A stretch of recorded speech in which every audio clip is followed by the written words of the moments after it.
আপনি আমার এসব কথা কেন কইতাছেন ছোট সাহেব? তুমি ছাড়া এসব কথা আমি কার সাথে শেয়ার করবো বলো? আমি হইলাম তালুকদার বাড়ির সামান্য কর্মচারী মাইয়া।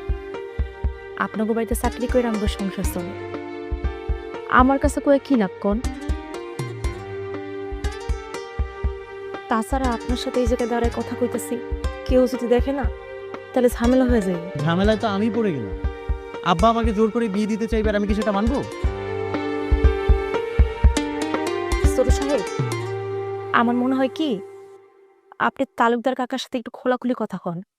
হাজার হোক, সে তো আপনার বাপ, আর কোনো বাপই তার সন্তানের খারাপ চায় না। তুমি তো আমার বাপকে চেনো, চেনো না?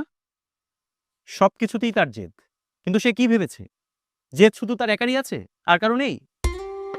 সাধে তো আর 4 বছর দেশে আসেনি, তাই না? তাইলে এখন আপনি কি করবেন? আমি কি করবো সেটা তো তুমি আমাকে বলবে।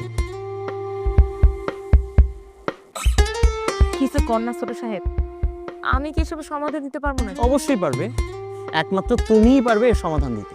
এত বড় একটা সুখবর দিলাম আর তুমি বলছো শুধু আচ্ছা। তাইলে কি করবো?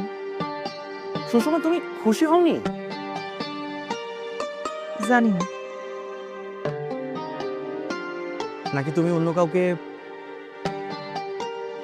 দেখো, এসব ব্যাপারে আমি অনেক লিবারেল। তোমার যদি অন্য কারোর সাথে রিলেশন থাকে তুমি আমাকে বলতে পারো। আরে বাবা, ভয় পাওয়ার কিছু নেই। আব্বাকে ম্যানেজ করার দায়িত্ব আমার। আমি নিজে ওই ছেলের সাথে তোমার বিয়ে দিব। না না, ওইরকম কিছুই নাই। তাহলে কি তুমি আমাকে পছন্দ করো না? আমি আসলে আপনার নিয়ে ওইরকম কিছু ভাবি নাই ছোট সাহেব। ওই যে, আরে আবার ছোট সাহেব। এই, তোমাকে আমি কতবার বলেছি যে এসব সাহেব ঠাহেব আমাকে ডাকবা না, এসব আমার একদম পছন্দ না। আসলে ছোটবেলার অভ্যাস তো, এত সহজেই কি মন থেকে মুছে দেওয়া যায়? যায়, মন থেকে চাইলে অনেক কিছু মুছে ফেলা যায়। আচ্ছা, তুমি আমাকে একটা কথা বলো তো, আমাদের বিয়ের পর তুমি কি আমাকে এসব ছোট সাহেব বলে ডাকবে, নাকি তুমি করে ডাকবে, আমার নাম ধরে ডাকবে, কোনটা? আপনি যে কি কন্যা ছোট সাহেব! এনিওয়ে, আজকে কিন্তু তোমাকে অনেক সুন্দর লাগছে।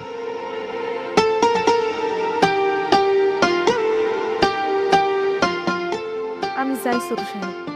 আরে দাঁড়াও, যাবেই তো, আমি কি তোমাকে আটকে রেখেছি নাকি?